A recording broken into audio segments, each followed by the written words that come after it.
at about 147.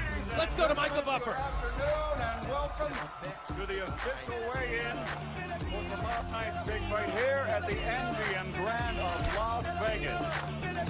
It's the main event tomorrow night, brought to you by Top Rank Incorporated and MP Promotions. First onto the scales from Palm Springs, California. His record, a perfect one. 28 fights, 28 victories, including 12 knockouts. He is the challenger, and he is the undefeated light welterweight champion of the world, Timothy Desert Storm Bradley.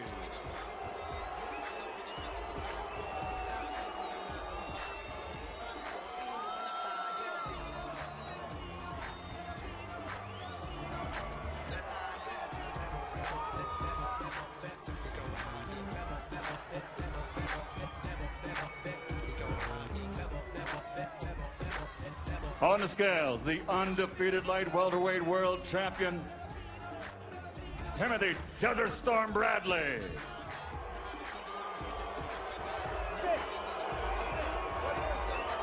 $146.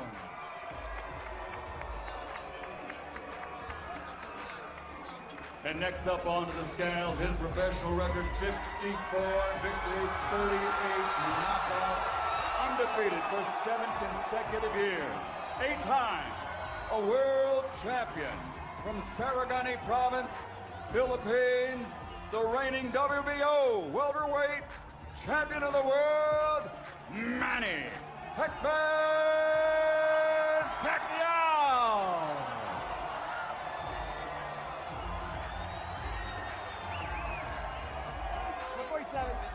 147 pounds for the reigning and defending WBO champion, the Pac-Man, Manny Pacquiao.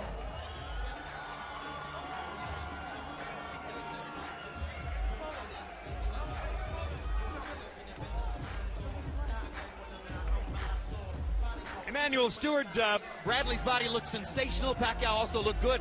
I guess Timothy Bradley's muscular physique shows us that the vegan diet works. You don't necessarily need meat to build muscle coming into the fight. And can you believe that this guy, the way he's cut now, was making 6 pounds less than that for the last 3 or 4 years, which is really amazing. But I think he's a big guy that just sweated down to get to that weight. But it's amazing to see that how he could have ever fought lighter than that. They both look in excellent condition. He appears to have put on a lot of muscle in the shoulders and the chest. I think we can suspect that his legs will be very strong as well.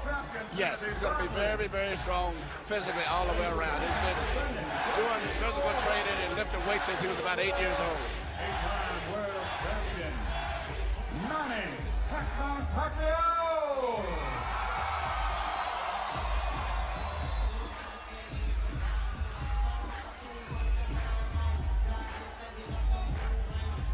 All right, so they both weigh in at or just under the 147-pound limit. Bradley's moving up to fight at 147 for the second time in his career. But Emmanuel Stewart, you pointed out to me that when you look at his amateur career, he's actually the naturally larger man. I definitely figure he's a larger man. In his amateur career, I know from 2002, 3, and 4, he was fighting at 156 and 152.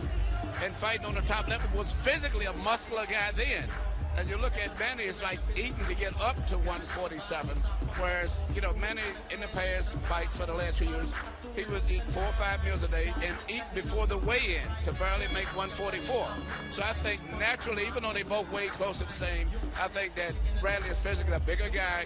He's been fighting a bigger weight division, and I think being able to eat for the first time has made him stronger. And the fact that he wears a size 12 shoe even.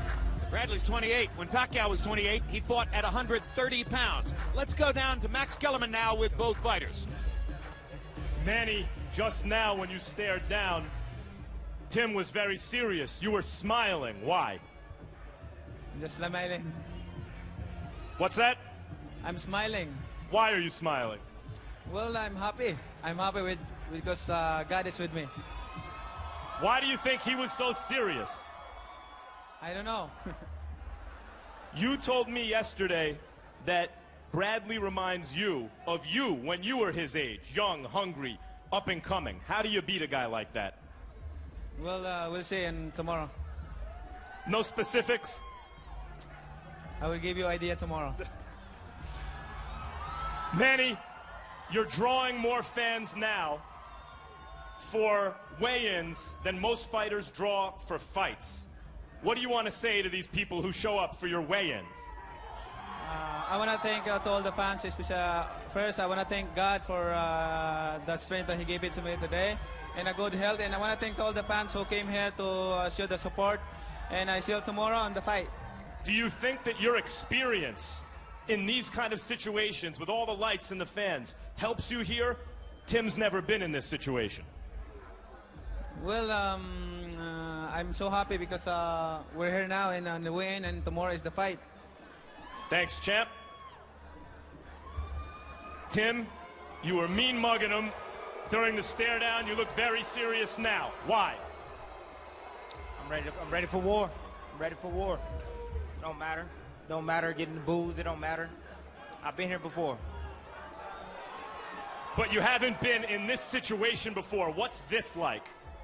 None of these people in here is going to be in the ring. And none of these people in here is going to be in the ring with Manny Pacquiao. It's just going to be me and Manny at the end of the night.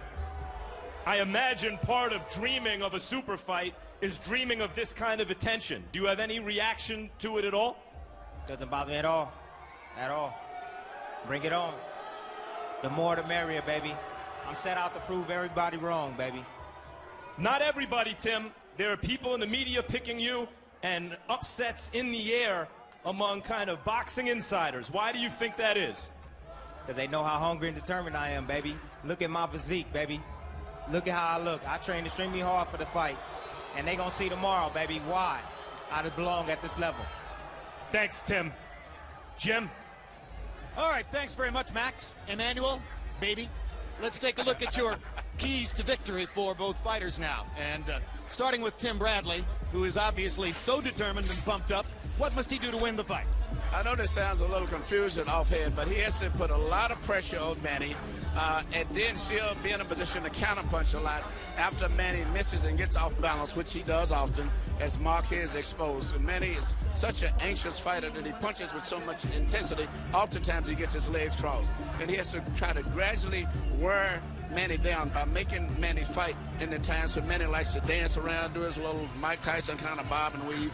He needs to put pressure, make Manny fight then and not have that rest. And be prepared going down the stretch, because Manny wins a lot of his fights by coming on and really fighting hard the last 2 rounds. And he's got to be prepared to match him punch for punch. It's a great point. In fact, if Juan Manuel Marquez had won the 12th round on the Dave Moretti scorecard in the fall, that fight would have been a draw. It became, in effect, a 1-point Pacquiao win, and I think he won it because he continued to pursue and pressure and throw punches all the way to the end of the fight, when, as you pointed out, Marquez took his foot off the gas in the last 3 rounds. What must Manny do to win the fight tomorrow night? For Manny to win the fight tomorrow night, Manny, first of all, got to punch with full authority when he punches. You know, he's not going to hit Bradley as easy as everybody seems to think. He's got to continue the way he used to when he first came on the scene, punching through his target, not landing to the target. And he's got to make sure that after his combinations, he don't go straight back, because he gets out of balance a lot and he goes straight back. If he does that, Bradley's going to come right to him and catch him after he finishes combination. And that means don't stop looking at admiring your work after you throw your punch, because Bradley will still be there. And going down the stretch, he's better be prepared, because I think it's going to be a long fight. And not get wrapped up in all this hype that's going on, how he's going to run out and knock Bradley out right away. Be prepared for a long, tough fight. We've got about 1 minute left. There's a widespread perception among boxing writers and other media that the new Manny Pacquiao, a guy who smiles during the stare down and wants to project love to everybody, isn't going to be nearly as violent a fighter in the ring. When a guy makes a change in his personal life, does it also show up in the ring? I think in this case it may be, because, you know, he's very passive. I even looked at the way he spoke tonight. What made Manny Pacquiao was that animalistic type intensity they fought at, much like with Mike Tyson. Take that away, you're taking away one of his biggest assets. And I think I see a little bit of that leaving out of the door. And then his mind is so spread out over so many other things. Serious about his Congress job, big TV series, all his energy is all over the place. So he can't be that way fighting a guy like Bradley. He's got to be very focused. You care to pick a winner? You can't pick a winner?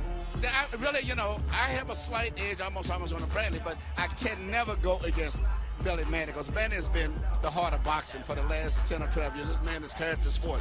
So, I mean, I could never go against him, but I cannot get too excited about Manny just knocking him out like everyone else sees it. I say it's a tough fight.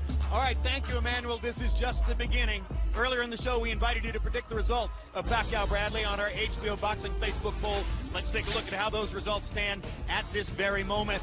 Pacquiao, the winner in the minds of 82% of you who have responded to the poll. The poll will stay open until the first bell of Pacquiao-Bradley tomorrow night. So if you have not already participated in the poll, we urge you to do so now. That wraps up our coverage of today's weigh-in. If you missed any of 24/7 Pacquiao-Bradley, we will replay the first 3 episodes tonight, beginning at 6:30 p.m., leading up to the premiere of the series finale at 8 p.m. Join us on HBO 2 tomorrow from 4 to 8 p.m. Eastern for unprecedented Pacquiao-Bradley free-fight coverage. At 8 p.m. Eastern, switch over to HBO's main channel and join me, Max Kellerman, and Emmanuel Stewart for Fight Day Now, a 1-hour program packed with guests, interviews, features, and in-depth analysis. It all leads up to the highly anticipated showdown between Manny Pacquiao and Tim Bradley, coming to you live tomorrow night on HBO pay-per-view. So now, on behalf of Max Kellerman, Emmanuel Stewart, and the entire HBO Sports team, I'm Jim Lampley, saying thanks for watching, everybody.